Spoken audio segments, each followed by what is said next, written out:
Ever wondered what happens when you'll get all you favorite adult fictions at one place? Yay, you heard it right! Welcome to my Patreon. Currently, we have more than 200+ stories collections. Exclusive, uncensored, 18+ fan fiction awaits you. Stories too bold for the mainstream, crafted for true fans. Dive into steamy world of Harry Potter, Naruto, and Deku. Untamed passion and raw power. Only on Patreon. Ready to unlock the secrets? Join now, link in the description. Now, today, we are gonna see, what if Naruto had harem with Kushina with the help of clones? Join Patreon for early Access of Super Op stories, also adult and steamy Harry Potter stories too. Please subscribe this channel, because definitely I will try my best to provide a valuable content for you all. Also check the description to support the original author for this beautiful creation. Hey, this is my first fanfic ever. I don't know how to make a good start and I know I will screw up.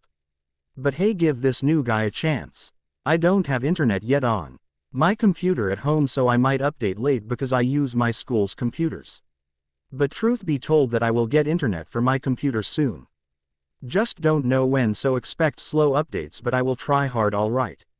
I'll make the chapters as long as I can to keep you all satisfied, long enough for me to get started on the other chapters and long enough for me to finally get my internet. The story will have new characters not from the series. The new enemies will hopefully bring forth new adventures since Naruto's brothers are not from the series, obviously. Anyway, I'll get any comments you give me in my phone, so leave some hints and or advice for me. Now enjoy the story. Chapter 1. The last Uzumaki meet somewhere in an alleyway in Konoha. A young Naruto was getting beat up by a group of shinobi. What's wrong, demon brat? Can't handle justice? Well, let's put you out of your misery, shall we? Said one of the shinobi. The 6-year-old Naruto was getting too beat up to say anything. From the barrage of attacks the shinobi were throwing at him. Just when the young Uzumaki was about to accept his fate, something he never thought would happened. Someone came to his rescue. Actually two young black-haired boys. One with amazingly stunning dark brown eyes and whisker marks like him, while the other also had dark brown eyes, but he had a mohawk with flame-like tips at the end of it, came out of the dark and attacked the shinobi. After the battle of 3 against 2 ended, the two looked at Naruto. Hey, are you alright? The kid with hair almost like Naruto's but a little more spiked down asked. He was nice to Naruto, which got him on guard, but let it go since everyone hated him and he knew he would get attacked either way. Naruto responded to the black-haired boy. Why, yay, thanks for saving me. What's your name? The black-haired boy smiled brightly at Naruto and introduced himself. But that quickly went away with a sad frown and looked down so his hair could cover his face. The mohawk kid also looked sad too. Naruto was confused until the boy finally answered the young blonde Uzumaki. I don't have a name. But I can tell you my last name though. Naruto nodded. He really wanted to know the name of his new friend's name. My last name is Uzumaki. So is his. Naruto was shocked. He could not believe that the young boys were Uzumaki.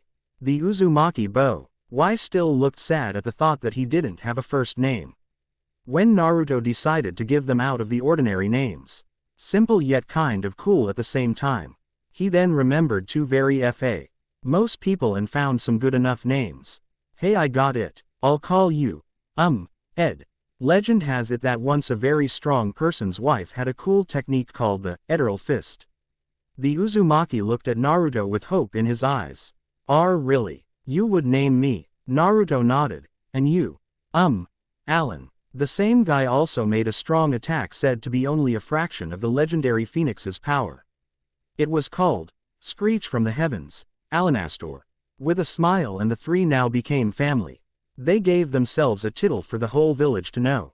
Beware of the almighty power of the Uzumaki brothers. Believe it. A week later. It's been a living hell for the three. But that was after the three met, and now they were the ones giving hell to the village. They bombarded the village with endless pranks, and when they were forced to fight they used nothing but pure teamwork to bring down all who try and hurt them. One day an Anbu was seeing how well the three were, and when to go tell the third Hokage about this. Once at the Hokage's doors he knocked and waited for the Hokage to grant entree. Come in. said a voice beyond the doors. When the doors opened there was an OL.D man with the traditional Hokage attire. Hokage-sama. The kids that are accompanying Naruto are now identified as, well sir, Uzumaki. The third dropped his pipe and looked shocked to the core. Explain yourself. What do you know about them so far? The third demanded. The Anbu nodded and told him what they know so far. They are good at teamwork and are now known as the Anbu's sweat. Dropped. Knowing how they are with that tittle. Known as what Anbu? Asked the third, noticing the Anbu having a bit difficulty trying to spill it. They have a saying. It's beware of the almighty Po.W.er of the Uzumaki brothers. Believe it. The third sweat drooped at the saying the young ones made up. They actually live up to the tittle and saying itself. Knowing the complaints, he sighed and thought for a moment. Then he got an idea. Bring me the 3 boys. I have news for them. The Anbu nodded and shunshined out to go get the 3 boys. He smiled and thought to himself. I hope that they will be all right at the academy. It's time for the Uzumaki to be known throughout the elemental nations. If 2 Uzumaki survived, then God knows that more might have survived as well. At the Uzumaki's apartment, Naruto has been overjoyed at the thought that he now has a family. Ed was happy they saved someone of their clan. Alan was happy too, but he wanted to train in order to fend off powerful opponents like Anbu. He was always a little on the quiet side, but that's just how he is. The 3 were enjoying their ramen when an Anbu shunshin in out of nowhere. Ed got up and got in a all fighting stance as the other 2 did the same. Naruto, Ed, and Alan Uzumaki. You are to go meet the 3rd Hokage at once. He has requested your presence at once. The 3 looked at him for a second until they agreed to go to the Hokage's mansion. At the Hokage's mansion, the 3 walked in the mansion, wondering what they did now, like they always do whenever they get called down to see him. Naruto knows the man really well, but Ed and Alan don't know anything about him, other than the fact that he can kill them with a snap of his finger because he is the Hokage. When they opened the door there, they saw the 3rd looking at them. Naruto was the first one to talk. Hey old man. The 3rd smiled that Naruto really was happy after a very long time. Hello Naruto-kun. Then he looked at the other 2 with a nice smile. So you 2, have you kept being the protectors of little Naruto-kun and his partners in crime throughout the time so far? The 2 nodded with a smile. Naruto asked why they were summoned. Hey old man. Why did you summon us? Is there something you need us to clean up? The old man chuckled and shook his head. No Naruto-kun. I actually wanted to tell you 3 something. The 3 were now sitting down, ready to hear what the 3rd Hokage wants to tell them. The old man cleared his throat and spoke. I have signed you 3 to the academy so you 3 can defend yourself more, and more importantly, get some friends. But the number 1 thing is so that you 3 can get girlfriends or something. But yes, point being that I want the 3 of you to get some knowledge on how to protect yourselves. The 3 looked at each other, then they nodded at the 3rd. The Hokage smiled that they are willing to give it a shot. Not just for self-defense, but to get some friends and possibly girlfriends as well. The 3rd was about to dismiss them when he got curious of something. Before you go, Ed, I'm wondering how you got those whiskers. Ed looked at him and told him something he never expected in his entire life. I'm a Jinchuriku of the Kyuubi's sister. I'm the Kyuumi's host, and my brother Alan here is the mythical legendary phoenix. Silence engulfed the room. The 3rd nearly had a stroke, heart attack, fainted from what the boy said. With enough courage he asked some questions. The Kyuubi has a sister, Ed nodded. And Alan has the phoenix from M. He took a deep breath and finished his sentence. From myths of pure legend that it is believed that it is part of Kami himself. Utter bullshit I say, but how can't I believe it? You 2 survived while everyone else died. The only other way you 2 could have survived was if you 2 were blessed by Kami's luck, or if you have amazing powers. Judging from the looks you 2 are giving me, you are telling the truth. So I believe you. The 2 were actually surprised that the 3rd Hokage actually believed them about them being Jinchurikus of 2 never before heard of tailed beasts. But if I may ask, how many tails does the phoenix have? Everyone looked at Alan. My phoenix has. Alan stood quiet for a little while until he actually told them his answer. My phoenix has 11 tails. Everyone was surprised and yet were expecting it because the phoenix's actual being is something out of the ordinary from anything. The Hokage nodded in understanding the information he got from the young boys. Okay, from here on out, this is considered S-ranked information and will not leave this room under any circumstances. Is that understood, Uzumakis? The three looked at each other and smiled at the third, who kindly smiled back. The academy will start next week, so start getting ready. Oh, and here is some clothing that I have personally picked out for you three. Naruto got orange attire, which consists of orange pants and normal blue shinobi sandals and goggles. Ed has an attire of onyx black pants along with an onyx black jacket like Naruto's, but replace the blue with red and the rest black. He also wore normal blue shinobi sandals. Finally, Alan wore a combo of blue and white. He wore white shorts that reach just below his knees. He wore a dark blue neon shirt with a snow-white leather jacket unzipped so that he can show his special necklace he had for as long as he remembered. All three had the Uzumaki symbol on their backs. All three bowed in respect and appreciation. All synchronized said, "Thank you, Hokage-sama. We will not fail you." He nodded and asked for one last thing. "Before you go, can I get some blood samples from you three for a blood test?" The three nodded and gave a medical ninja outside of the door some blood. After that, the ninja shunshined away. And finally, with that, they left a light-hearted Hokage with a nice smile on his face from the warmth the three give off. Too bad that everyone abused them before they could feel that special light within their hearts. Then the medic came back in such a shocked state. "Hokage-sama, you will not believe who the three are each related to." The third already knew about Naruto, but the other two was now a surprise. "Who is it?" Ed and Alan are related to Sora Uchiha and the fourth Hokage's cousin-in-law, Akira Uzumaki Namikaze. The third lost his breath. "You mean the secret creators of all forbidden jutsus?" The medic didn't know what to say next. This was all too much even the third Hokage to take in one day. "I need a vacation, damn it. Go inform them." "Oh, and I already know about Naruto. After all, I was there when the fox attacked. He will have to wait a bit more when he's matured enough. I don't want to see his reaction that his father, Minato Namikaze, the fourth Hokage, sealed the beast inside of his own son. I can't imagine the hater reaction he will have. He will probably hate him at a high enough level to actually try and kill him for all the suffering he went through, especially when he finds out that his mother Kushina Uzumaki was the original host of the Kyuubi before him. My guessing he will hate them both. That is all. Now go." The medic nodded and shunshined out. Next week at the academy hallways. The three Uzumaki were walking down the hallways. "So are you guys excited about all this?" asked a very excited Naruto. "Hell yeah. I can't wait on how to learn jutsus. Although they say that the sexy jutsu doesn't really qualify as a very useful jutsu. I still laugh at them when they nose bleed through the walls. Still can't wait to learn," Ed said with energy. "Well, as long as we don't get into too much fights, then I can't really disagree with learning too," said a half-excited and ready to fight defensive Alan. Soon the three were upon the door to class. "Well, let's see what this school has to offer then," said Ed before he opened the door. Everyone literally stopped what they were doing and they all stared right at them. Even the teacher looked. The three were a little on edge right now thanks to everyone right now. Ed decided break the weird silence.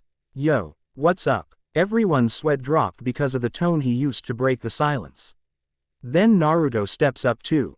"My name is Naruto Uzumaki.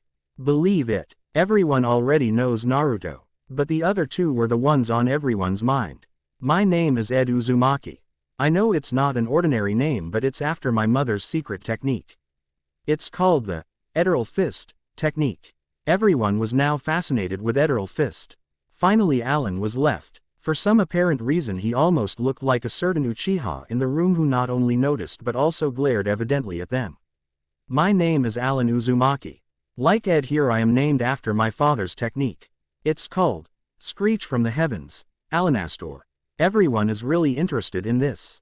The teacher decided to get class started. "Nice to meet you three. I am Iruka, but you can call me Iruka-sensei. You three will learn the many basics of the shinobi ways and the history of our village. Also we will teach you on how to properly use your chakra. So if you please take a sit anywhere we can get today's lesson underway. The three looked at each other and shrugged like if saying, yay whatever teach. Ed took a seat somewhere in the middle. Naruto took a seat next to a pink-haired girl, cute she maybe she is sometimes known as Konoha's screaming banshee, especially at Naruto. Finally Alan saw T in the middle of class just in between Ed and Naruto but on the opposite end. If one had a keen eye they could see that they formed a triangular formation in class. Oh yes, they were smart when it came to protecting each other undetected. After school at the school courtyard, the three were walking home when Sasuke Uchiha stepped right in front of them along with Neji Hyuga and Kiba Inuzuka. Oi little faggots. Ed didn't take that comment very well. The fuck you say Sasuke? This pushed the Uchiha a bit on the edge and made him scowl the famous Uchiha scowl. Better watch your mouth Uzumaki. Your mommy and daddy aren't here to take care of you because they died like the fucktards they are. This was when out of everyone's point of view Sasuke was now blown a couple feet and land hard on the floor with a little bit of blood on the corner of his mouth. You little bitch, you're going to regret you ever did that you little piece of shit. Ed was enraged at Sasuke's comment earlier. No, it's you who's gonna regret ever mentioning my parents in this fucking shit. Sasuke was paralyzed in his spot. Ed's eyes were a flaming orange with black slits as his pupils. In Ed's Mindscape Ed was now face to face with his birth friend the Kayumi no Kitsune. The nerve of that fucking kid. Ed tried to calm her. The giant fox was in her human form. She was a vixen. Kayumi, calm down, please. Ed used the puppy eyes technique on her which always got her to calm down and or do whatever Ed wants her to do. Next thing Ed knew he was using the puppy eyes technique and now he was being crushed by giant C-cupped breast and finding it hard to breathe. Scratch that, extremely hard to breathe. I love it when you look so cute. But how can I calm down? He insulted your parents. He doesn't know who they were so why the hell is he talking shit about them? It just makes me want to. She started to have Ed by suffocating him in her large breasts. KY Kayumi. Can't, breathe. He manages to say that so she would notice and let go with a blush that might rival Hinata. Oh, sorry Ed-kun. It's just T that. Ed noticed the stuttering of Kayumi. So he comforted her in a warm embrace. Hey it's okay, Kayumi. I know you did it on accident, sometimes. He mocked her. When she looked up at him she saw a huge foxy grin on his face. Ed-kun you are such a fox sometimes. It turns me on. She countered with such a seductive voice near Ed's ear that she felt Ed's spine shiver at the way she said it. Well I learn from the best. My foxy goddess, he always found a way to. Oh make her feel so horny that she needs to fuck to the point where they would become sex gods. Hell even Ed was tempted with those luscious light pink lips begging to be kissed along with her creamy skin that complements her fine curves that give her an hourglass-shaped body that every girl will kill for. And to top it off she has those wondrous orange-slitted eyes with her cute fox ears on top and her cute 9 tails which complement her beautiful red hair with a hint of orange but it's kind of hard to tell. Her breast looks so amazing that it might rival Tsunade's and Mei's combined. They're not too big. Not too small but just about the most perfect size and curve. Still, overall, she is so fuckable. Back in reality, Sasuke got back up and charged at the Uzumaki only to be stopped by his 2 brothers. You will all pay. Ed was finally back after the little game he had with his tailed beast. Sorry for the wait, had to do some deep thinking for a little bit there. Alan rolled his eyes, he knows how Ed and Kayumi are. He says that they should go out already but both are stubborn and say that their friendship is just like that. Alan told them some advice though, hide the blushes better next time. Now, where were we? Ah yes, me kicking the last Uchiha's ass to hell. He said with a foxy grin. I'll take the Uchiha on. He's gonna pay for ever mentioning our parents. Ed was now engaged with combat with the Uchiha. Everyone from the school was watching the entire scene. Naruto decided to take on the mutt of a dog Kiba. That leaves Alan with Neji. The bystanders were loving the battles. Ass wipes. They never imagined the fight would involve the very people they would never have imagined to fight. Ed versus Sasuke. Ed still had his demon fox eyes. Sasuke was getting irritated. Teden was tempted to use everything he had to end this fight. Alright Uzumaki. Get ready for this. Fire style. Fireball jutsu. He used a large amount of chakra to power up the fireball and blow. Sent a huge fireball that looked almost impossible to dodge the fireball to his way. Ed smirked. Well then let's see what your power can do Kayumi. He held out his hand as if to stop the fireball. People started to think that this kid was going to die. Boom. The fireball ignited into a huge fire vortex of pure flames. When the flames vanished everyone had heart attacks. Standing in the middle of the rubble was none other than Ed and he looked unharmed. Well, if that's all you got, you're so fucking dead. Sasuke couldn't be alive this at all.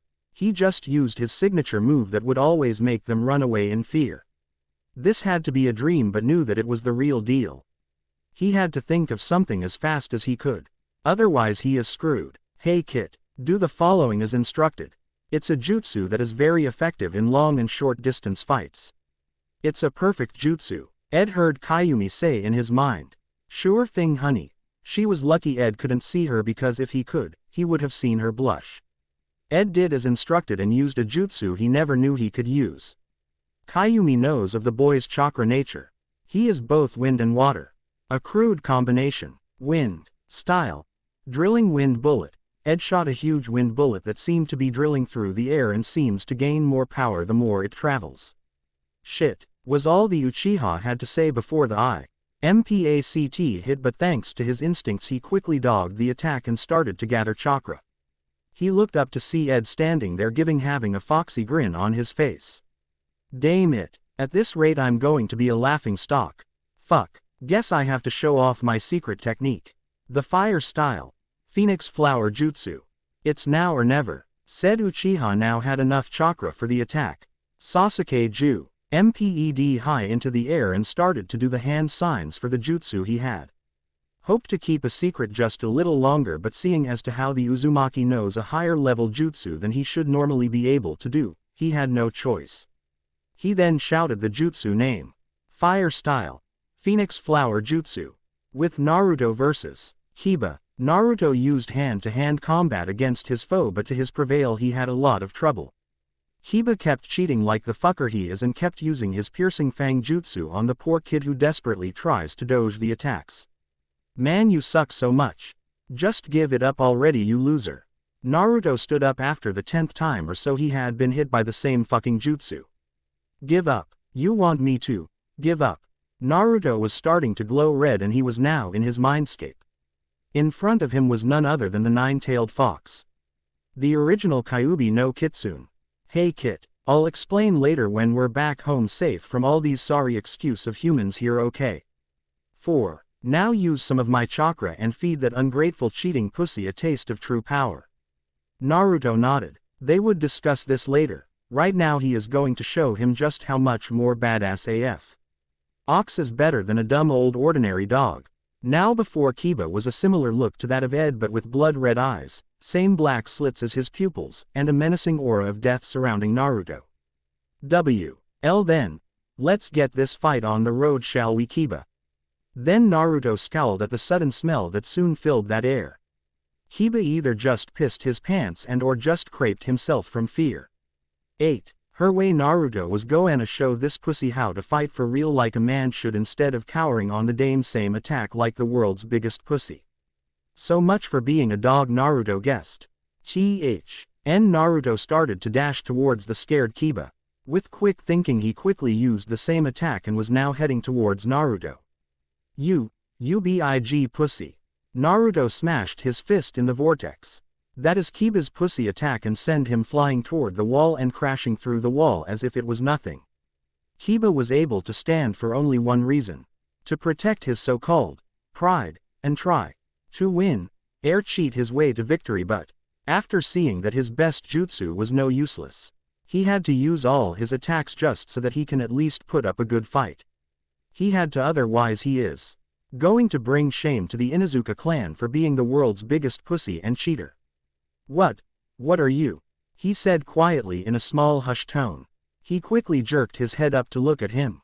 What the fuck are you? Naruto remained motionless for a bit when he locked eyes with the pussy in front of him. I am Naruto Uzumaki, the future Hokage and strongest ninja ever. Believe it. Then Naruto was back with the fox in his mindscape. Oi kit, I'll explain later, but know that I'm not here to hurt you or anything, okay? I'm the Kyuubi no Kitsune. Now listen, I'm thinking of teaching you a move the fourth Hokage used. It's his signature jutsu. The Kyuubi was interrupted by Naruto's excitement. Really? Thank you. That means so much to me. What's the jutsu's name? Asked a very happy Naruto. Oi, calm down kit. Don't want you to have a heart attack on me. By the way, I was getting to that until you interrupted me. Kyuubi noticed that Naruto looked sad and was bowing out of respect. Or so she thought. I'm sorry Kyuubi-sama. It won't happen again, I promise. Kyuubi was now aware of what he was intending on and tried to comfort the kid in front of her. Naruto, if it makes you feel better, I should tell you something. You street all the time. I'm not your enemy. I'm here because I am here for you. Please don't cry. You are my kid after all, said Kyuubi. Naruto was getting shocked out of his world. I'm your kid. Wait, does that mean that you're a girl? Kyuubi nodded. What? Can't a girl be a powerful being too? I swear men are all the same. All sexes. Bastards. Naruto, now seeing that he has upset his female companion, tried to explain the reason on why he is truly surprised. He isn't a sexist guy. He just wasn't expecting it, that's all. He doesn't have a problem with her being a girl. Hell, Kami could be a girl and he wouldn't mind one bit. No Kyuubi-chan, I didn't mean it like that. It's just that I'm surprised that I had a female partner and never knew about it.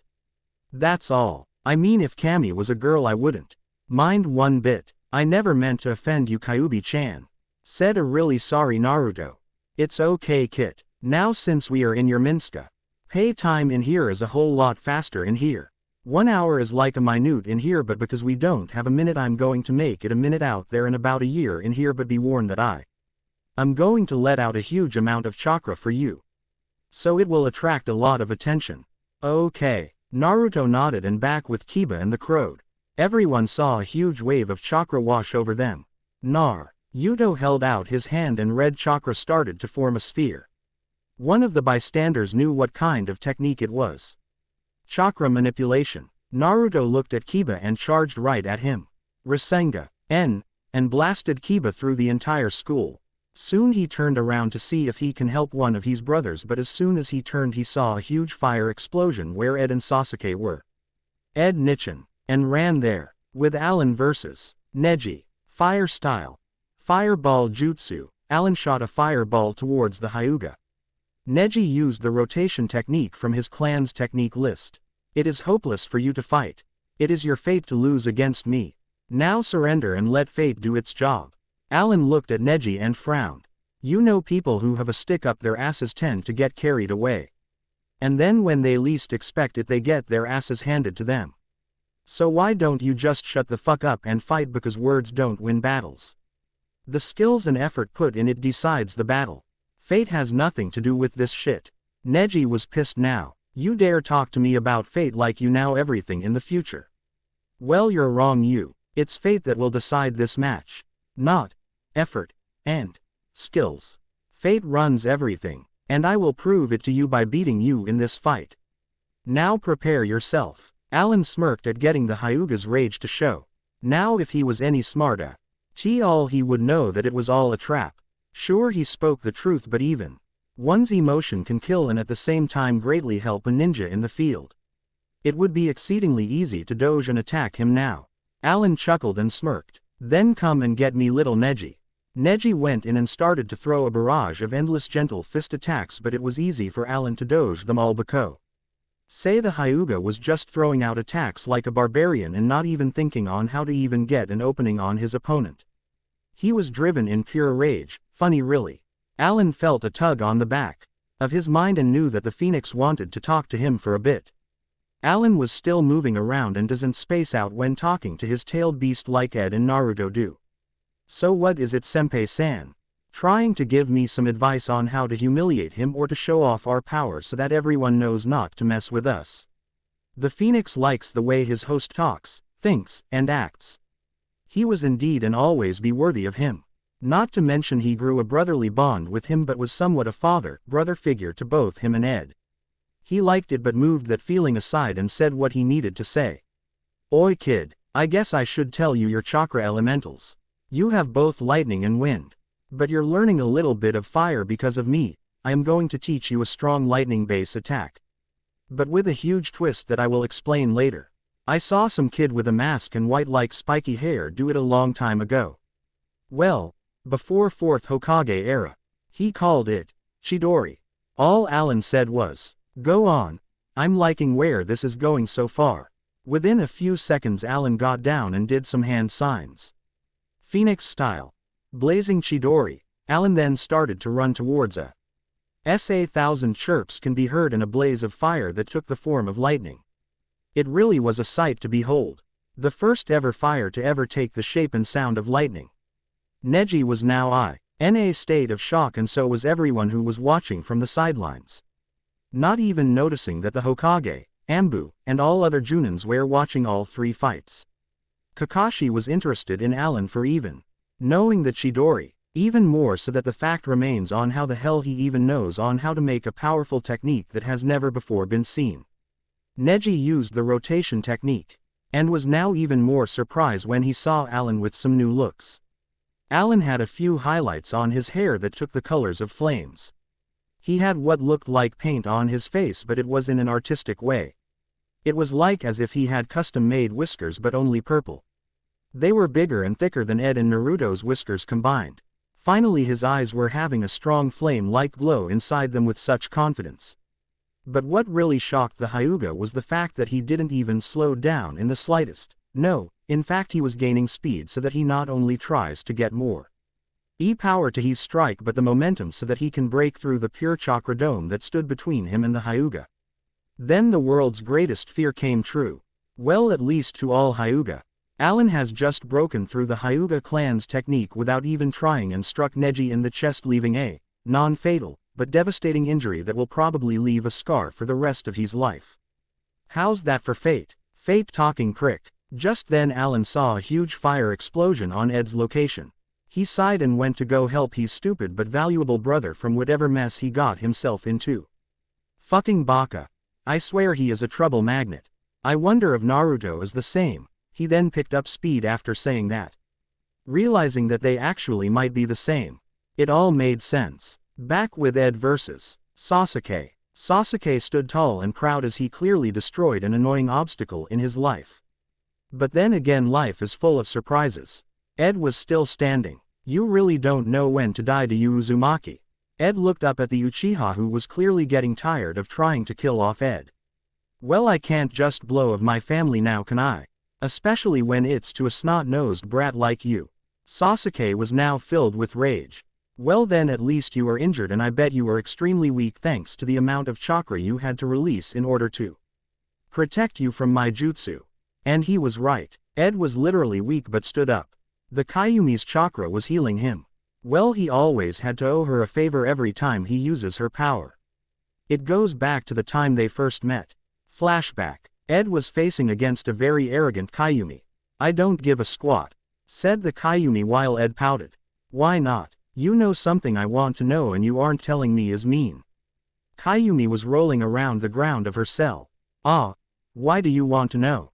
It's just pointless. Ed went up to her and kissed her nose. Kayumi was, of course, shocked at the young 3-year-old. Why would he kiss her with no fear? Wow, it actually worked. Nice. Cheered a happy Ed. Why would you kiss me? Asked a very dumbfounded Kayumi. Ed shrugged his shoulders. I don't know. I saw a guy trying to calm his friend down. He kissed her and she instantly stopped. So I got the idea and used it on you. Why? Is it a bad thing or what? Kayumi kind of understood why he kissed her when kisses all of a sudden. Oh my fucking. Okay, tell you what. I'll let you use my power. Whenever, but you will owe me favors. Deal. Ed nodded and walked further in the cage and went under one of her tails. He snuggled under there as he tried to fall asleep with his new friend. Kayumi smiled. For few reasons, of course. 1. She didn't have to sleep alone tonight. 2. She had taken a licking to the little 3-year-old boy. And 3. She wasn't gonna be alone anymore from here on out. Back in the present, Ed smiled at the memory and so did Kayumi. But blushed and purr at every Tim. He would gently pet her tail and snuggle in it at the same time so he could sleep peacefully. She actually loved it. Well then let's see if you can handle it again. Sasuke jumped high into the air. Kuso. This is not my day. Well let's see if I can at least try something before I die, Ed thought. Then Ed heard Kayumi speak to him from within his mind. I got a jutsu that will help a ton. Just do the simple following hand sign. Ed nodded and crossed his fingers in a plus sign and yelled, Shadow Clone Jutsu, Kage Bunshin no Jutsu, and an army of Ed clones appeared. Let's go. All clones responded with a simple, hi. Sasuke was getting pulverized but that didn't stop his rage. Enough of this time to kill you. Fire style. Foe, Sasuke was thrown to the ground by a Chunin. Enough. This has gone on long enough. Sasuke ran away but before he did he flashed a glare at Ed who was now standing side by his fellow Uzumaki, also known as his brothers. I will get you and your pathetic family. Watch yourselves you dopes, said Uchiha said in his mind as he ran. You okay Ed Nichin? We saw a huge explosion here and, Ed chuckled and patted Naruto's head. Calm down Naruto, I'm not leaving you two in the slightest. Mostly because you wouldn't know what to do without me. Ed said making the two fault from what he said. The two chuckle and they all started to go home when they finally noticed the entire school was watching them all in awe. Shit. We can explain, said a very nervous Naruto. Let them think what they want. They now know not to mess with any of us. Or else they're next, said a very cautious Alan. Well what is it that you all want? An autograph. Or maybe you all want to test us like the low scums that you all are on us. Either way, we have no business with any of you. So be as to be so kind as to move out of our way. Or stay in our way and get pulverized by all three of us. Your choice. The adults in the area were amazed at the maturity of how the raven-haired Uzumaki said it. The third Hokage finally steps out of the crowd, reveling his Hokage attire of a white robe with the Hokage hat. You handled that pretty well Ed-kun. With a little bit of practice you can do it like a professional. Ed looked at the old ma. Look old man we're going home okay. We had our first fight on the Dame school campus and we really don't feel like getting detention or some shit like that so cut the crap for later. How about tomorrow after or before school? Sound good. Again, impressed by the young Uzumaki he quickly said something that would lighten their spirits if only by a little. So be it. You are not in trouble I promise you that and I was going to say good luck on your way to becoming the greatest ninja team out there. Show them the power of the Uzumaki boys. Said Kage said with a smile and left. At the Uzumaki's apartment, Ed was the first to open the door and take off his shoes in a lazy manner and slump down on the couch. Why do we always have to be the main attraction to the Dame village? It's getting to be a huge pain in the ass. Alan sighed at his waning brother. Quit your yapping Ed. Bad enough we probably made enemies already. The last thing we need is to make ourselves public enemy number one. Now quit your dame waning and let's go to the training field later. I want to keep learning some jutsu from Bahamut. Hey Ed, I say you learn from Kayumi. Ed gulped a bit. Yeah the thing is that every time I need anything from her, I kind of need to owe her. Wait let me talk to her alright. I'll meet you guys over at, Alan told him where to meet. We meet at Training Field 7. It's a pretty good place to train and relax. See you there. Naruto, let's go. Me and Bahamut need to teach you and Kyuubi to get along. Gee so you guys can, Naruto interrupted him there. It's a her. Alan was a bit shocked from the way he said it but let it slide because of the news that Kyuubi was a girl. Being a little sexist are we? Alan gave a mental glare at Bahamut. No bitch, I never expected her to be a her.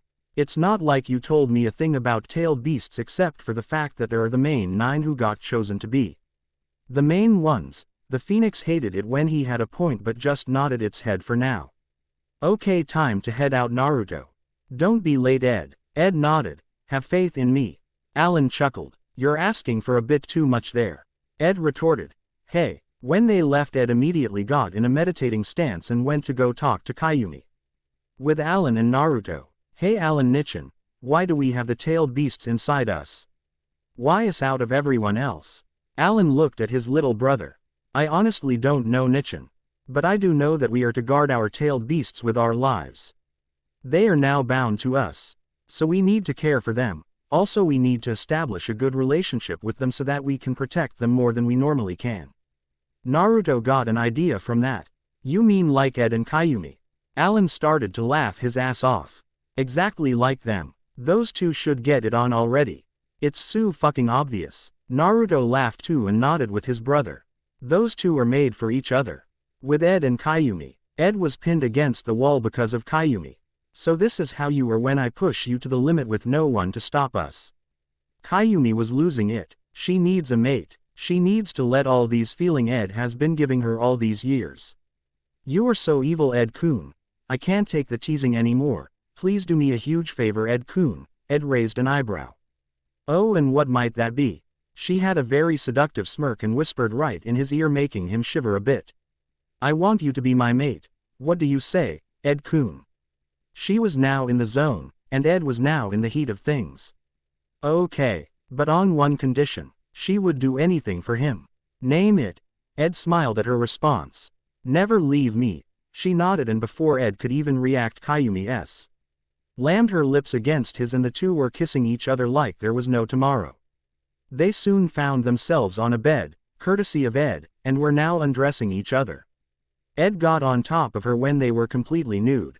Ready, Q-chan? She smiled lustfully. I'm all yours, Ed-kun. Take all of me. And with that they started to have sex. Alan and Naruto in the training field. Alan was getting very impatient. He already learned how to summon his tailed beast Bahamut. Where is that faggot? Both beast and Naruto shrugged. Even Naruto summoned his beast. Ed was way behind, or so they thought. Ed can be seen walking towards them with Kayumi latched onto his arm. With a lot of affection for some reason. Hey guys, and Kayumi of course. Sorry we're late. We had to make an agreement. That took longer than we thought it would. Alan saw a fox tattoo on his neck. Same on her. Alan went pale and his eye started to twitch. Ed, why you didn't do what I think you did you? Ed tilted his head, which earned him a kiss from Kayumi. Alan faltered while Kayumi was explaining to Naruto. Bahamut on the other hand was congratulating them. When Alan got back up he yelled at Ed. What the fuck? You had sex with her? At a time like this? At this fucking age? Calm down. It's not as bad as it sounds actually. Again everyone faltered. Well, along as you can handle it, you got my support, okay? Ed nodded. That's about the time Naruto finally caught up and blood shot from out of his nose. When he got up he pointed at her. You, and your junior, in her. God bro, doesn't that hurt? Ed got a foxy grin. I don't know. Why not try it with Kayumi and see for yourself? At this point the two were now blushing furiously. I don't know if that's okay with her, said a very nervous Naruto. Nonsense, of course she would love to, right Kayumi-chan? Now Kayumi was full-blown red. Ed was laughing his ass off. Ed, quit trying to set them up already. Ed rubbed his ear. Geez bro, calm down. Hard to believe that me and Naruto have beautiful foxy goddesses while you don't have a female in you. But I have only one question for you, Alan. Alan was a little pissed but went with it for now. Unless he is going to ask, you mad bro? Silence engulfed the training field. Bahamut was guiding Kayumi, and Naruto to the sidelines. You are so fucking dead. Ed started to unaway in a circle around the field to both intimidate Alan and to stay away from his hilarious wrath. And to top it off, for Alan, he was laughing the entire time. Okay, it's time to practice that new jutsu that Bahamut showed me. With those thoughts Alan stopped and got down. He did some hand signs and started to charge up his new move. Phoenix style. Blazing Chidori. With that Alan charged at Ed. Ed stopped laughing and started to do the hand signs for his jutsu. Wind style. Drilling wind bullet. And with that both jutsu clashed. There was a screeching noise coming from the blazing Chidori while the sounds of a jet stream were coming from the wind bullet. Soon the noise faded and the two were now facing off against each other. You know we should really teach Naruto instead of sparring. He is just like us, so why don't we stop for now? And Ed was interrupted by Naruto. Actually Kyuubi taught me the legendary Rasengan. Plus I get to practice by watching you two spar. Ed tilted his head. Really? How? Naruto nodded and started to explain. I get to see how you two fight. Soon I'll be able to see or predict what you're going to do and when the perfect time to strike will be opened. Therefore I am training and I get to see which of my nichins are stronger. So please continue. The three beasts were snickering on how well he got Ed back in the cage with the wild tiger. Damn it Naruto, why you gotta be like that? Oh well. Might as well put on a show. Ed started to charge chakra for the heavy spar that is about to start. Silence started to engulf the entire trainee. Field. Naruto was watching with carefulness. Even though they weren't moving, he could see their wills clashing. Soon they started to dash towards each other, each with the intent to beat the shit out of the other. They clashed with kunai after kunai. Jutsu with jutsu. Give up Alan. You can't beat the power of my wind style. Alan smirked and started to form the phoenix style, blazing Chidori. Hee. Well, prepare yourself bro. Because there's no way. Blazing Chidori LV 2 inches I'm gonna lose in front of Naruto here. Alan charges at him from there and all Ed can do is brace himself for the impact. Boom. There was a huge explosion there with flame-like tails swirling around like an actual living being. Well, that hurt like a bitch. Everyone saw Ed with black fox ears and 9 black tails behind him. This of course got different opinions from everyone. Nichin looks so cool, thought Naruto. Wow. Amazing. Well, time to teach Alan on how to make his tails and wings come out as well. Thought Bahamut. Kyuubi didn't think anything except for the fact that she was drooling. Wow. He actually looks cute.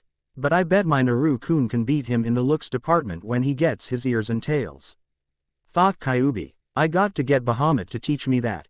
This could actually be a challenge after all. Kuso.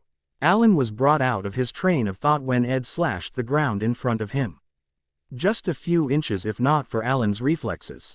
He was fast. Very fast. Okay. You win. Ed stood up and scratched the back of his head sheepishly. Sorry. Did I get a bit carried away?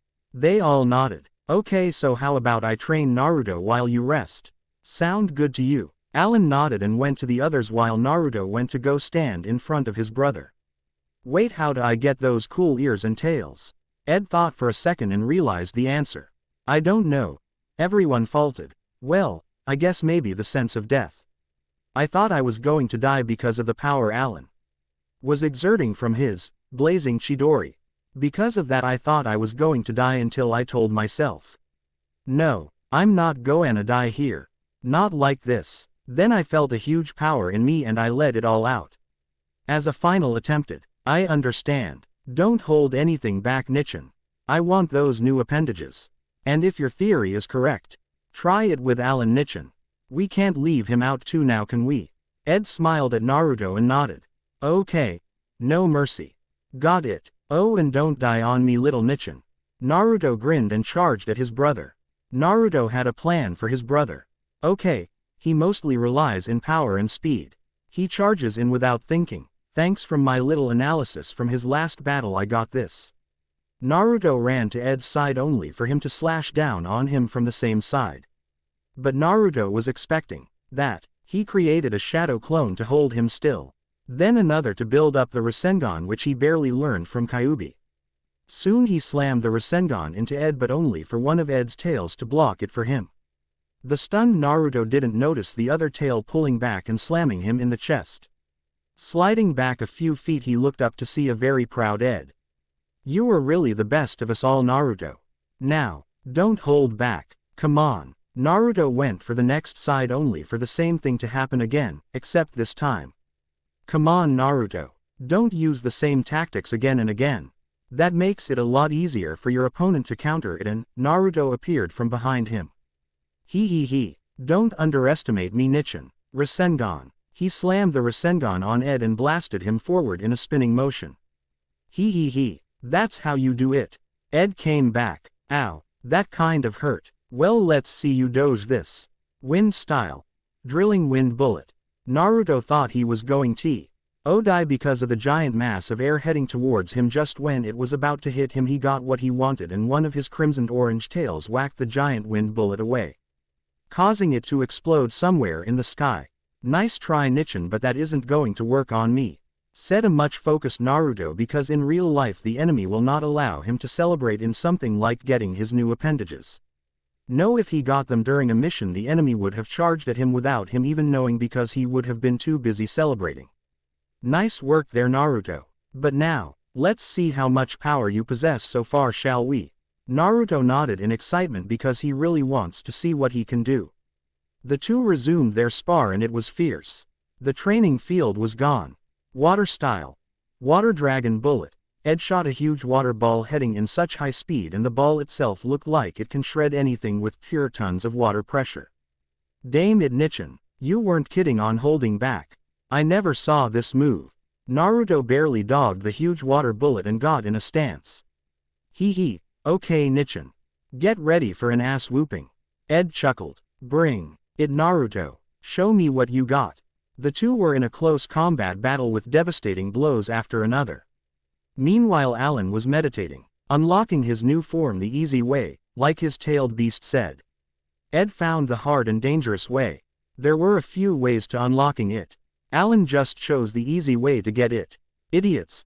They really don't know how to get out of danger's way. Guess I have to live with it, I guess. After 10 minutes of non-stop battling with close shots of ending the match on each side, they decided that it was a tie.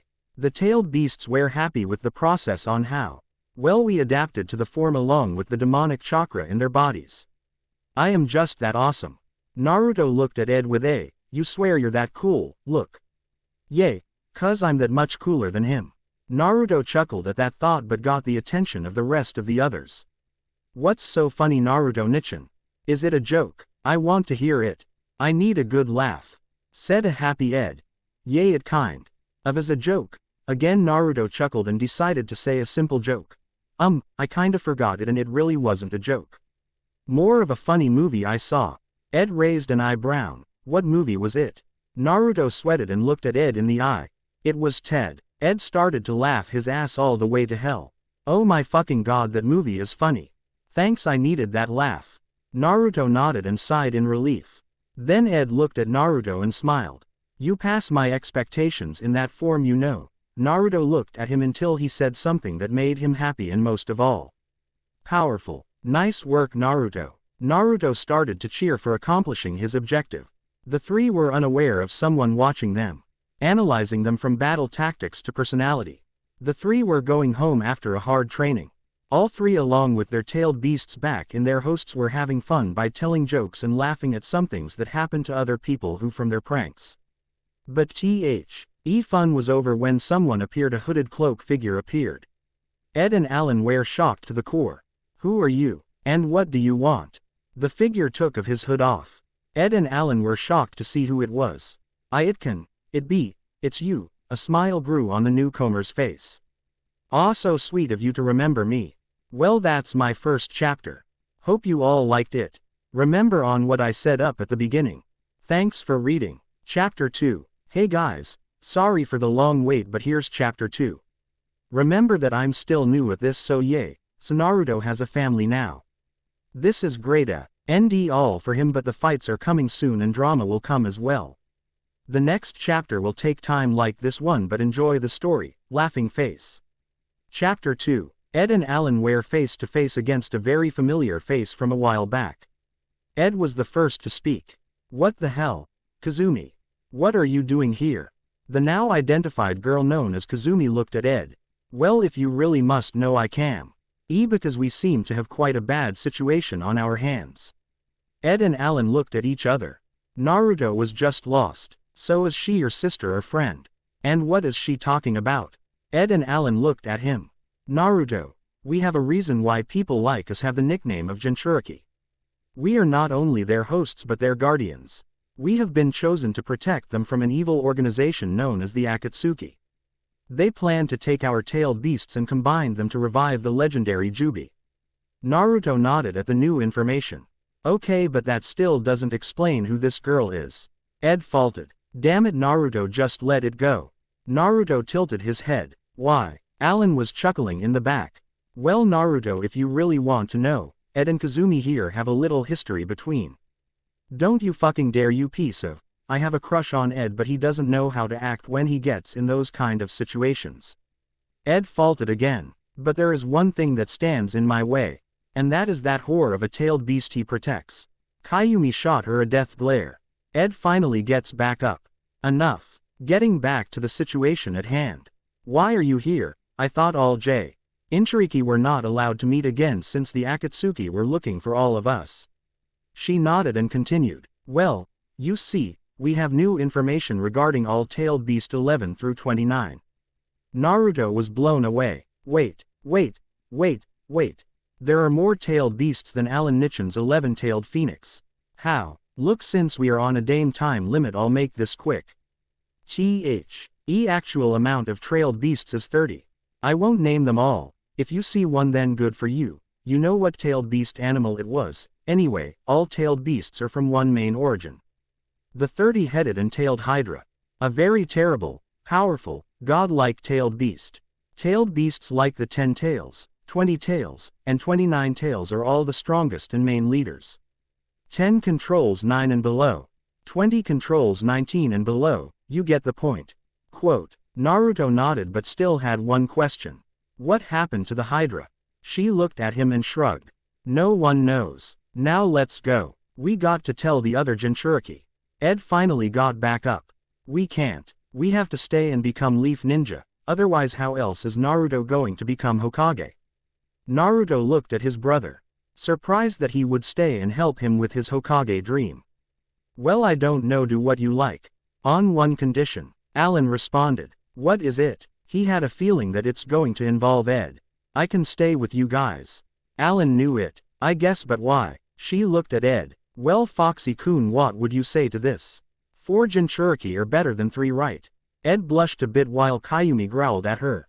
I have a name now. It's Ed, and yay. It would be wise to have a bigger party. Fine, you can stay, Kazumi. She cheered a hooray and tackled Ed to the floor with a hug. Thank you, Ed-kun. She was killing Ed. Okay, now let's go home, Ed-kun. Kayumi pulled him out and started dragging him back to the apartment they live in. All Ed got to say was, what just happened? Elsewhere. What are we gonna do about that girl? She could be the very thing to destroy all of our plans. Clocked figures with a black robe with red clouds on it said. Don't worry, you can see that she and that fox won't get along. So there is no need to do anything because they would eventually get sick of each other, thus making her leave. The other figure nodded in agreement. Well, this should be very interesting. But the one that mostly interests me is that blonde kid, Naruto Uzumaki. I believe that he has those marking of the Sage of Six Paths, correct? The other nodded. He is indeed the son of Minato Namikaze. And Kushina Uzumaki, but will he be able to live up to his heritage? Soon another figure appeared. Riku, Jiro, it's time to go, get your stuff ready. Riku looked at their team leader. Come on, Hana, there's no rush here. After all, it's not like they're gonna get along with each other anytime soon. Hana was a teenage girl just 2 years older than our 3 heroes. She was maturing fast and she can live up to the saying, looks can kill. She was very beautiful and she had that beautiful crystal blue hair of hers along with her beautiful green eyes and creamy white skin that had no blemishes. Also a goddess in one's eye. We may have an advantage, but we got to make everything right on schedule. If our plan is to succeed, then we must not waste any time. Now let's go already. She turned and left. While she was walking away, Jiro was checking her out. She had a nice curve and she had a wonderful chest that he wishes to get hugged in. Quit it already. You know that if she catches you, then she will kill you. Not only that, but she will never give us a hug. Jiro looked at Riku. Shut up already. It's not like you ever wanted a hug from her either. Iku just shook his head and started to walk as well. Riku has snow-white hair that seems to spike on one side and put the rest as a bang on the other, with red eyes, not blood crimson but a bright Ed that seems to shine in both day and night. He was only a year younger than Hana. Humph, why did he had to come along? The last thing I need is some badass to come and woo her away. Not to mention, she is always acting weird every time those 3 come up. Jiro is the same age as Riku, but he has short brown hair that just seems normal. With Hana, finally, we can be reunited. Just like old times when we were little, Ed-kun. Alan-kun, I'm coming for you guys. Then you can introduce me to your new brother. She smiled and finally turned around only to see her two teammates a few feet behind. Alright, you know it, and spread out. If you come across a Jinchuriki, you know what to do. If another member of the Akatsuki come and target the same Jinchuriki, convince them that you got this and continue your mission. The two nodded in acknowledgement. Oh, and hey, I know you two know this already, but if any of you need help, just send a flare of our tailed beast chakra and only as Jinchuriki will sense it. Jiro looked at Riku. Look, we know this. Quit being the badass here and let's go already before you make me barf from your gayness, you faggot. Riku had a tick mark on his forehead. Want to run that by me again, you pathetic loser. Hannah stepped in. We don't have time for this. Now move out, you two, and no fighting. The two mumbled and nodded in acknowledgement. She swore that it was like taking care of kids who fight all the time. Back with our heroes. So this is where you guys live. It's very homey. Ed looked at her. We know it sucks, but it's all we got. Besides me and the guys. We're thinking it could use a. Ed was interrupted in an instant. Girls touch, yay, I know. First step in here and boom, the idea popped in my head. Didn't even have to ask. Good. Kayumi and Q. UBI was goanna do the girls touch thing, but now that we have 3 girls, maybe this place can be turned into better place for sure. Ed added on. Yay. Girls have a way better sense in, well, everything basically. Guys are mostly for violent stuff, you know, guy stuff. The girls rolled their eyes. Alright, come back in an hour and you will see what a little girl's touch can do to a place like this. Said Kayumi. Sure thing, Q-chan. Naruto noticed something. Wait, if you call her Q-chan, then what am I going to call Kyubi? They will have the same nickname. Ed noticed that too. We will solve that when we get there, okay?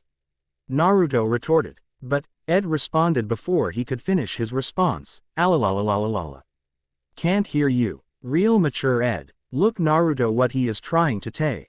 LLU is that when the time comes we will deal with it. Till then just drop the subject. Naruto retorted. But, Alan cut him off too. When the time comes, Naruto. You're too young to know. But Alan. You and Ed are just 1 year older than me, doesn't that mean that you're too young too? Alan cursed for teaching Naruto on how to pick up things inside and outside the box. Well, oh look at the time, got to go.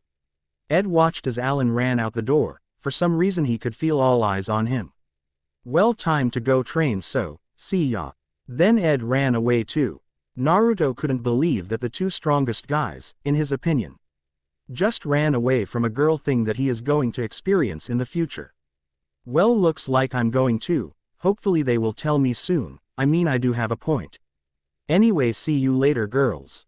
And Naruto left too. The girls just gave each other a look and then they started to do their magic, which is only known to girls. Somewhere in Wave. Hey, can you remind me why you aren't doing your jobs? Said a very pissed Tazuna.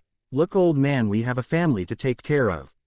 We aren't going to rebel against Gato and get killed. So you can just build the stupid bridge alone. And so went the 25 workers. He now only has about 30 or so workers left. And that was nowhere near enough to finish the bridge in time. He needed help. What am I going to do now? Then someone came up to him. He had snow-white hair and bright yellow eyes.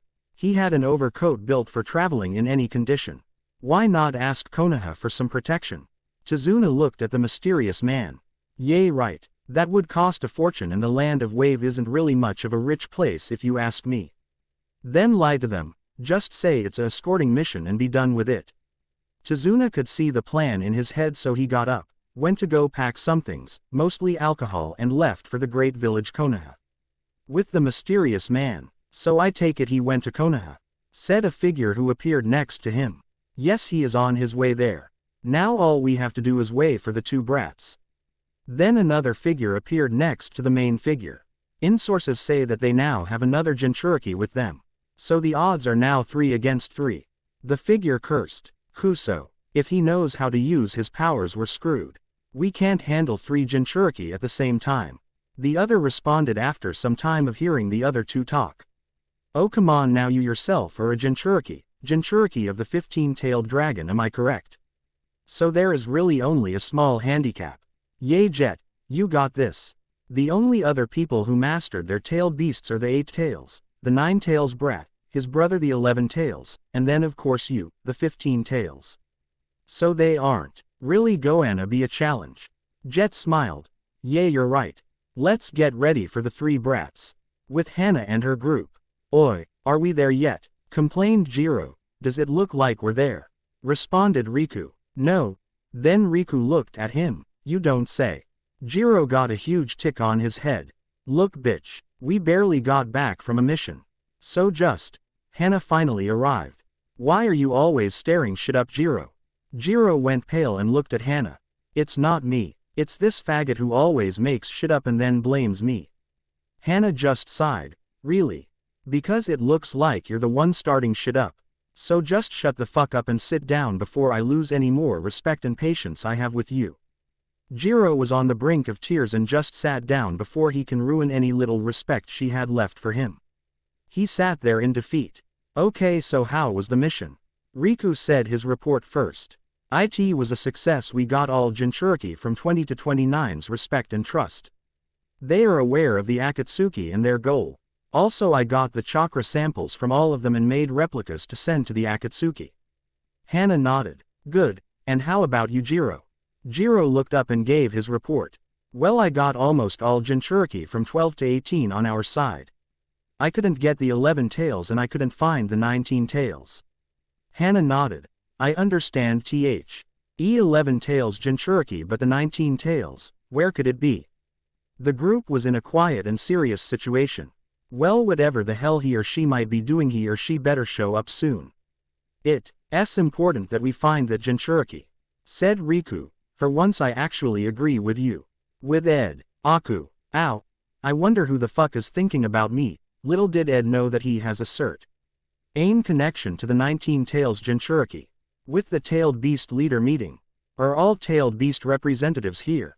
Said a demon in the Grand Hall of Demons. It is a place where all he summon bosses and tailed beasts summon animals go to for important meetings. Sometimes the representatives are in hosts, such as the tailed beasts. But they have children so that if they do get sealed, then their kids could represent for them. Okay, all present except for the 19 tails and 11 tails. One of the tailed beast representatives stood up. Look, you know how there is 2 of that same species as a representative. The normal summons and tailed beasts and of course the higher class beasts, the gods of the species. So what you're saying is that our god is out there and is aware of the responsibilities and dangers he has. Why don't I send my top foxes out to look for our god? After all, the legendary Black Fox's destiny is a very important one. No, all gods' destinies are important. They are the ones that keep the dreaded 30-headed and tailed Hydra at bay. Said the father of the current Kyuubi and Kyumi. They are the new ones, the original Kyuubi who gave by RTH to them, thus giving birth to the new generation. All tailed beasts do this. If the current chosen tailed beasts give birth to kids of their own, then their kids will become the new chosen tailed beasts. But in special occasions, the one that gave birth or started a family can stay at their current position, depending on what they say and stuff. I see what you want all of us to do, Kyuko. It will solve itself, okay. Your Kitsune god will come when the time comes. Said the original Shukaku, the one-tailed beast. Yay, I guess you're right, Shukaku. Okay, we will wait until our god come on his own. But if he is still nowhere to be found, I will send my foxes out there to find our god and bring him back so we can teach him anything he needs to know before the ceremony starts. This time we will kill the 30-headed and tailed Hydra, unlike the many last times our gods failed. All couldn't help but agree. With Ed again. AAAACHHOOOO.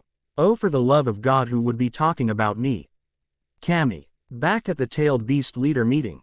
Yes, but don't count us out. The phoenixes finally come. It is a rare occasion when they come for their special resurrection ability. What are the mighty phoenixes doing here? You only come in extremely special occasions. Yes, we know. You see, our god is also missing, and we shall do the same thing the Kitsunes plan to do. If our god does not to RN up as well, then we will send our best phoenixes out to get our god. This threat has gone on long enough. all our gods have failed. Even when our god resurrects fallen gods during that huge battle, the dreaded 30-headed and tailed Hydra always finds a way to kill them all. All nodded in agreement. Very well. We need all the help we can get. That horrid creature that threatens to destroy all life must be stopped. We only have a few years before it is time again. Let us all hope that all God are getting stronger for the upcoming battle. But most of all, let us hope no being wants to release it out into the open. That would start the end of days. Alright, that is all for today. Also, it is important that we give our summoning contracts to our gods so that they can summon us in their aid. All nodded, and with that, they left to go back to their respective summon village. Like in the human realm, demons also have civilizations. Summons and tailed beasts, to be precise. It is very rare to see human mortals there. They either have to be very special or have a very great reason as to why they are there. With Alan. Aku. What the fuck? Who would be thinking of me? Fangirls, of course. Fuck my life. Later that day with our Uzumaki heroes. The guys come back after an hour, and when they open the door they can't recognize the place at all. Wow, this is amazing, said a very surprised and impressed Naruto. Come on Naruto, give the girls some credit. They are amazing already, so it's no surprise they could do this. Naruto nodded. Let's just hope that they don't act all wifely on us. That would suck so much ball. The girls came in on that cue. What was that, Alan-kun? Alan was scared the shit out of him and winged on the last part of his sentence. SSSSSO Naruto, you want to go get some groceries? Naruto shook his head. Nah, I'm tired and I want to beat Ed in training. Ed looked at him. As if you can last against me. Naruto. Bet. Ed. Bet. Naruto again. Alright, I bet that you will.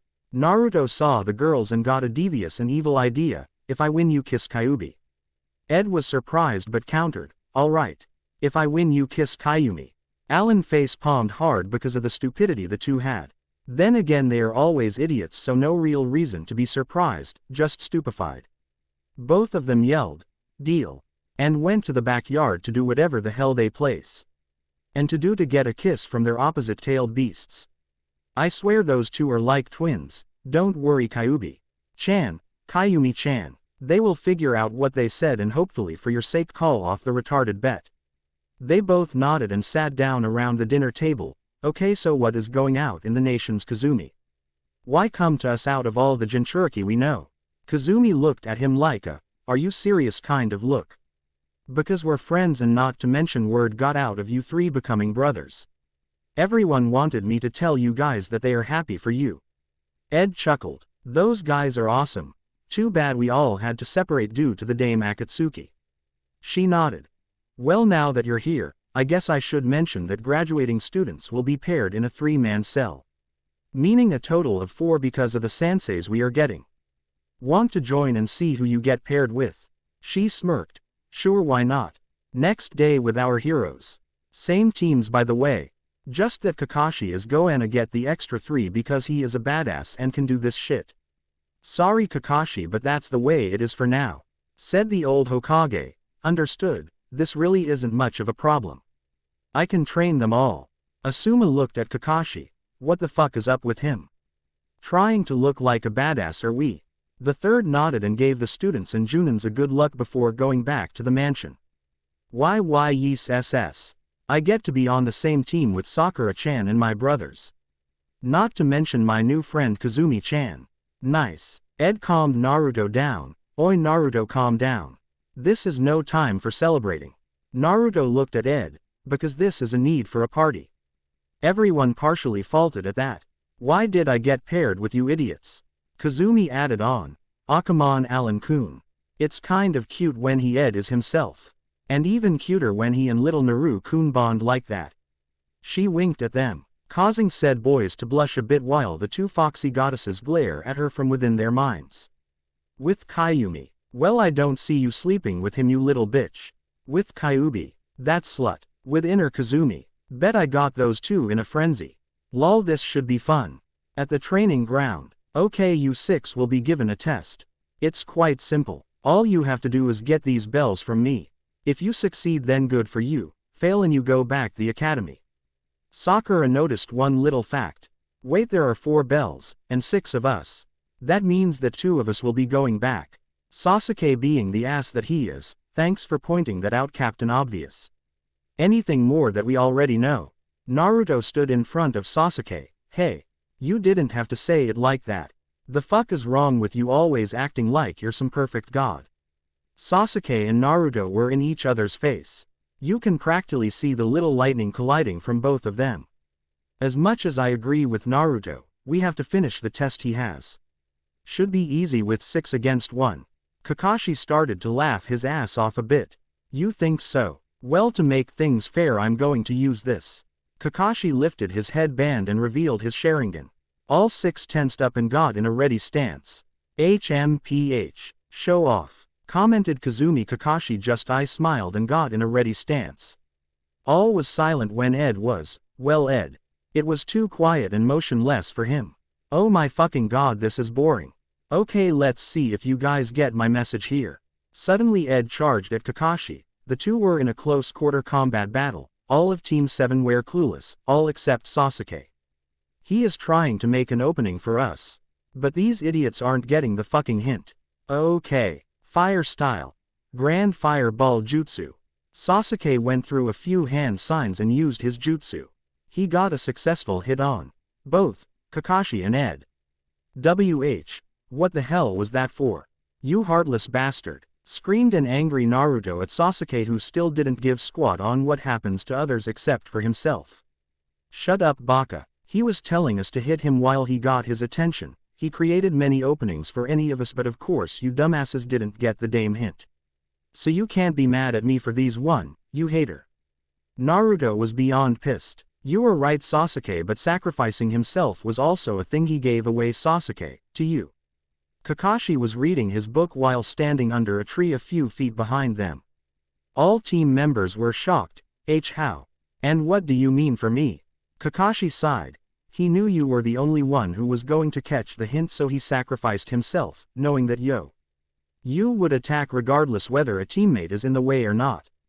Kakashi put his book away and looked at the remaining plan, but there is never a need to sacrifice oneself at the start of battle. You should only use that tactic when it's the last shot you got against a powerful opponent. Then the team heard a grunt from behind. They saw Ed starting to stand up slowly. Thanks for the advice, Kakashi-sensei. I'll be sure to remember that next time I work with Sasuke. Sasuke just ignored him. I can already tell that this is going to be a bit challenging. They obviously do not know how to work together as a team. Ed gave a good example, but it wasn't right at the time and reckless. Nevertheless, I see potential. Let's see how well they do on their own, and then I'll put them in the perfect position to use their own special ways to help each other out. Here goes. Kakashi went for Naruto. Shit, what the fuck is he going after me for? Naruto heard a familiar voice in his head. Calm down and concentrate, okay? It looks like he is trying something out. Proceed with caution, Naru-kun. Naruto nodded but kind of force and thought something so quiet that he knew Kyuubi would not hear. Naru-kun. Ellipsis quote. Kakashi threw a barrage of attacks, all leading to amazing follow-ups and combos that just made it that much more amazing. Naruto was not having the time of his life at all. Shit, alright, I need help. Naruto got a bit of distance after dogging a side kick. Shadow Clone Jutsu. Naruto crossed his fingers and 5 more Narutos came into the battlefield. So he can make Shadow CL. Ones without using a lot of chakra. Impressive, but they can't be solid. While Kakashi was thinking, he didn't notice one clone sneak behind him and grab him. What? They're solid. This one has special talent. Then when he looked up, he saw all remaining Narutos coming towards him, fists held out, ready to stick the shit out of Kakashi. He used the replacement technique and swapped out with a clone. Soon the 5 Narutos were jumping a single Naruto clone. Ah, stop, stop, stop, it's me, ouch. All clones stopped and looked at each other. I bet you're Kakashi. A clone pointed at another clone. What? Only the real Kakashi would say that. I bet you transformed into a clone just to trick us. Another clone. Yay, right. Only Kakashi would sound like that. Since when is our original self smart? The real Naruto. Hey. And just like that, all Narutos started to fight each other. Everyone had a different opinion. Sakura. I can't believe I thought Naruto was cool for a second. Well, He is kind of cute, those beautiful blue yes. And sun-kissed hair, what the hell did I just say? Did my heart throbbed for Naruto. Naruto. Alan. Nicely done Naruto. Ed. I wonder if I can get some sleep while EY fight him. Then again he is a Chunin so he could find me in a matter of seconds, still Naruto is fending him of pretty well. Sasuke. Baka. Kazumi. Not bad kid. Kakashi. Well on second though, he does need more training, but he does resemble Sensei in a way. Okay, enough of that, let's see who else is next. With that last thought Kakashi put away his porn book and started to see which of the remaining 4 he could test. Okay, Ed and Naruto are good, let's see Sasuke, then Sakura, Kazumi, and finally Alan. Kakashi looked at Sasuke and charged at him. Okay, come get me Kakashi. Sasuke ran into the woods while Kakashi was close behind. Along the way Kakashi was starting to get the hint that Sasuke had a trap ready for him. So he had a bright idea to get a good laugh. Okay, good, he is in position. Sasuke turned and held up a string. He pulled it and Kakashi finally noticed all the kunais with paper bombs attached to them all around him in a close range. Just what I expect from the Kai of the year, but it's gonna take more than this to take me down. The explosion shook the ground and Sasuke landed not too far from the site. Sasuke smirked but not until he felt hands grab him his feet and drag him straight through the earth's crust until only his head was sticking out. Nice try Sasuke. Sasuke growled. Sakura was looking for Sasuke until she saw Kakashi stand in one spot and then run off. It looked like if he was talking to someone or something. She went to see what he was doing only to find Sasuke's head sticking out of the ground. Sakura. Sakura fainted the severed head she saw on the ground. Kakashi did get a good laugh at that. Okay, so Kazumi and Alan are left. If Kazumi is anything like Sakura is with Sasuke, I think, then this should be funny too. With our heroes, they were all in a hiding position, all except for Ed and Naruto who were looking around for Kakashi. Okay, you look over there while I look over there, okay. Naruto nodded and went. Those idiots are gonna get themselves killed like that. Okay, I'll go with Naruto-kun, you go with Ed. Kazumi. She nodded and both went after the 2 idiots. Kakashi found his intended target and sucked him underground too. Fuck. Soon Kazumi came and wondered where Ed was. She got her answer when she kicked him by accident. Ouch. She looked down and gasped when she saw Ed's head on the ground. She faltered at the sight. Kazumi. Kazumi. Kazumi. She woke and was about to faint from the sight again but Ed stopped her. Wow. Wow. Wow. It's not what it looks like. I got sucked in. I bet it's Kakashi's doing. So be a good friend and get me out of here.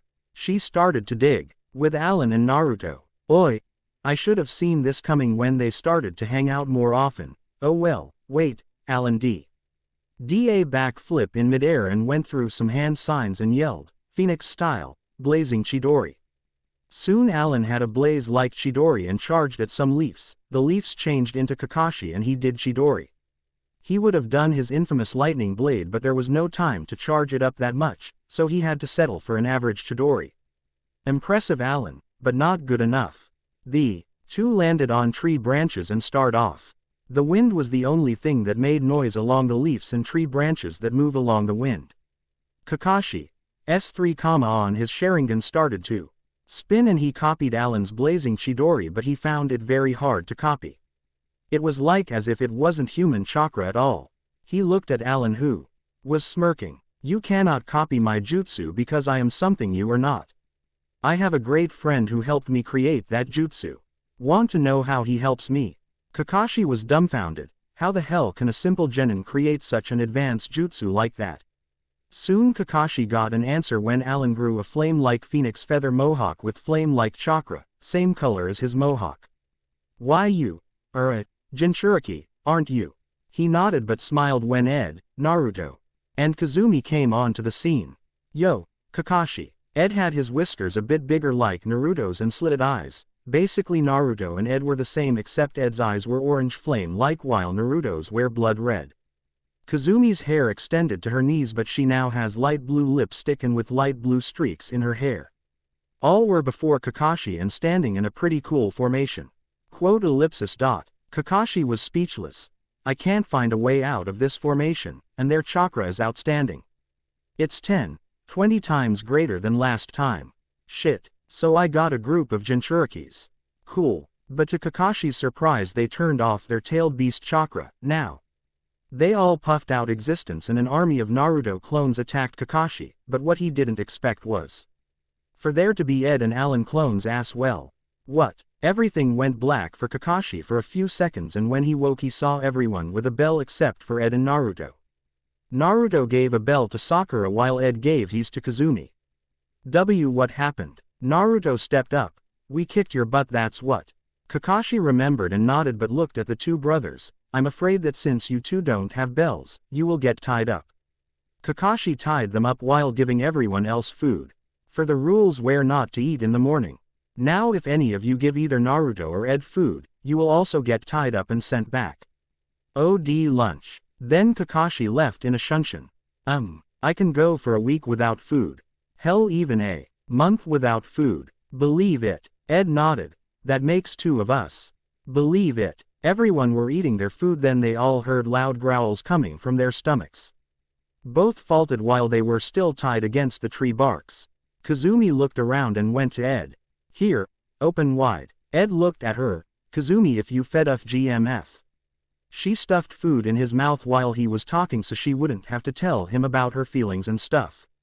Seeing this, Sakura went to Naruto and started to feed him.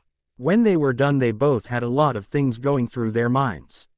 OMFG. Sakura, feed me. Nice. Best day ever. Ed, it was really cool of them, but if they get caught then they will get sent back because of us, damn it. Soon Kakashi appeared out of nowhere. What do you think you're doing? The girls got sacred from the sudden yell. Do you realize what you have just done? You pass. Congratulations. He gave them all a eye smile while everyone faltered. Wait, I'm confused. Kakashi looked at Naruto. Well, you see Naruto, the tests was about teamwork. You gave your allies food knowing the consequences of that action, yet you helped your teammate nevertheless. That was the true test, and you all pass. Nicely done, Team 7. Naruto started to cheer. Yeah, I am a ninja. A ninja. Kakashi mentioned one more thing before everyone left. Oh, and tomorrow you, 6, will start doing missions as Team 7. Till then, have a great day. I recommend learning more about each other so you can build trust and strategies when up against strong opponents. Later, and just like that, Kakashi puffed out of there with his porn book in hand. Naruto, being curious, asked, "What's in that book?" Kazumi, Kayumi, and Kyuubi all screamed, "Stay away from that book." Naruto was scared to death. They screamed the instant he asked. Not to mention the why they said it scared him. Better not think, look, or hear about it at all, actually, never. Next day after 20D ranked missions. Everyone in position. Kakashi spoke through a mic. Yay, we're all in position. Just give the signal, I'm ready, believe it. Responded Naruto. Yay, we're all in position. Let's get this over with already. Everyone knew Alan had a point. Okay, now. Everyone jumped and caught a cat. Ha ha, stupid cat. The cat started to scratch Naruto like there was no tomorrow. Ha, it likes you, Naruto. The cat then looked at Ed and jumped both Ed and Naruto. Everyone had a good except for Sasuke, who was acting like an antisocial emo guy who doesn't give a fuck about normal happy things like the one he is seeing right now.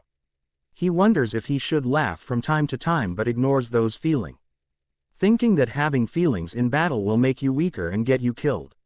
Well done, Team 7, miss. Naruto shouted through the mic. Kakashi-sensei, when are we going on a real ninja mission? I'm tired of taking these small stupid little D-ranked missions. Kakashi sighed and spoke once again. Okay, let's see what the Hokage-sama says about it. How does that sound? Naruto responded. What I thought.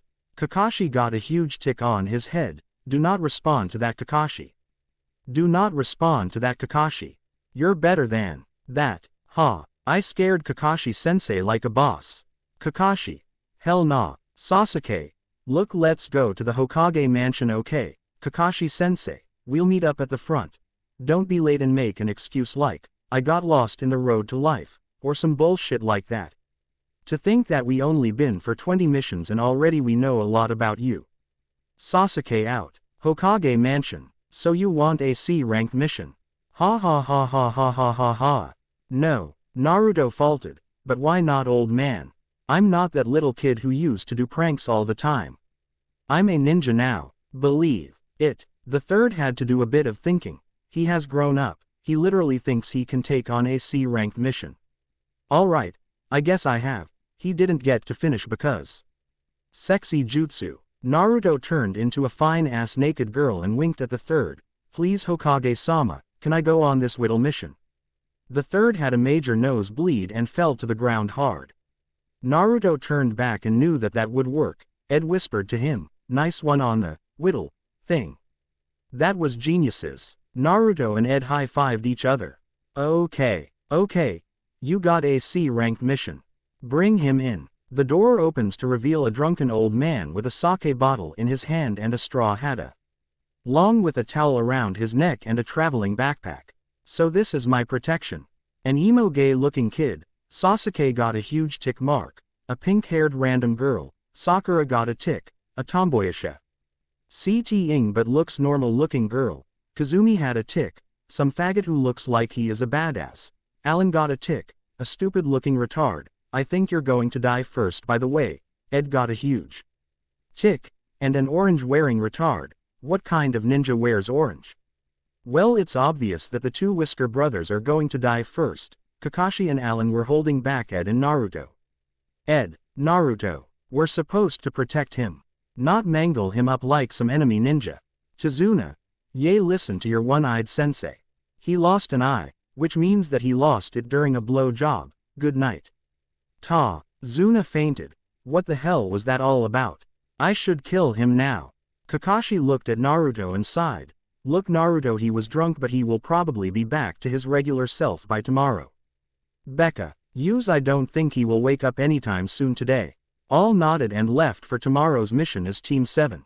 Tomorrow at the gates. The team and a normal Tazuna were walking out the gates when Naruto quickly ran a few feet up ahead and screamed, "Why?" The group looked at each other while he screamed and looked at Naruto with a normal look. Sakura, just look at the baka, he can't even act right. Even when we only took a few steps out the village, well, he is determined, I'll give him that. Ed ran next to Naruto. I have an idea. Naruto was interested. Really? What is it? Ed smiled a bit. Let's bet who can do the mission better. Naruto grinned and nodded. You're on, Ed. Alan face-palmed. Do you idiots have to do so many? But before Alan could finish, the two were already a mile away. Hey, Naruto, Ed, stay with the group bakas. Sakura tried to yell at them but failed. After a while of walking, Kakashi noticed a puddle of water on the side of the road. What the hell is a puddle of water doing out here? I know for a fact that it hasn't rained this entire week. Also, it's the only puddle in miles. This means trouble. After a few weeks, two ninja attacked Kakashi and killed him right in front of everyone.